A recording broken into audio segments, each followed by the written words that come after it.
let's talk about how to get over a toxic relationship. What is a toxic relationship? A toxic relationship can be really anything that makes you feel worthless. I mean, the obvious ones are emotional and physical abuse, but maybe someone who constantly makes you promises and never ever follows through on them. Maybe someone who is constantly drinking and abusing alcohol around you. That is a toxic relationship. Maybe you're dating a narcissist who makes you feel like you're only worthy because you're with that person. If you are in a relationship, again, any type of relationship where what I said just now resonated with you, I would say get out as fast as you can. And I know that it's really easy for me to say that because I am not in your situation, though I once was. So if you are in a toxic relationship and maybe you didn't know you're in a toxic relationship until I kind of gave you examples of what that meant,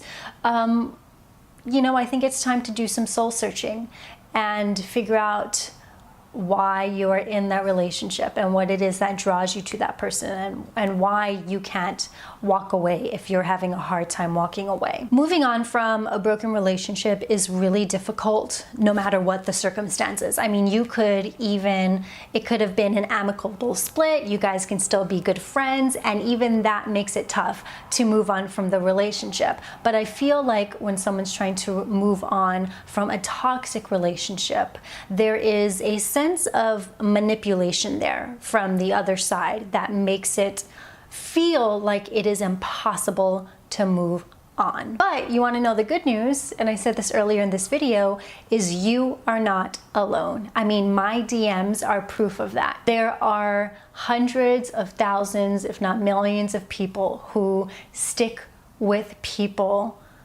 who treat them badly. That doesn't make you dumb. It doesn't make you fucked up in the head.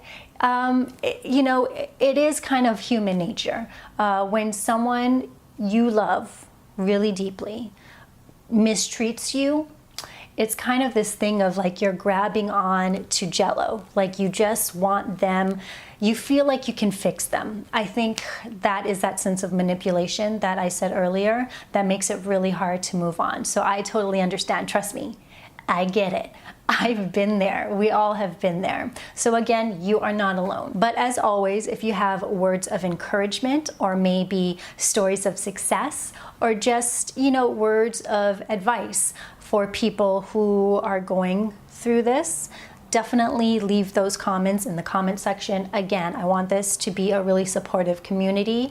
I want people to come back to this video to get their strength back and to feel good about themselves. So if you can leave little pieces of strength for them to read in the comment section, please do that right now. Okay, so let's go through how to get over a toxic relationship. Step one is the hardest thing to do, again, whether you're in a toxic relationship or not, and it is to not contact them. I know it's probably the hardest thing to do, but the moment you leave, you need to cut off all communication. Block their number,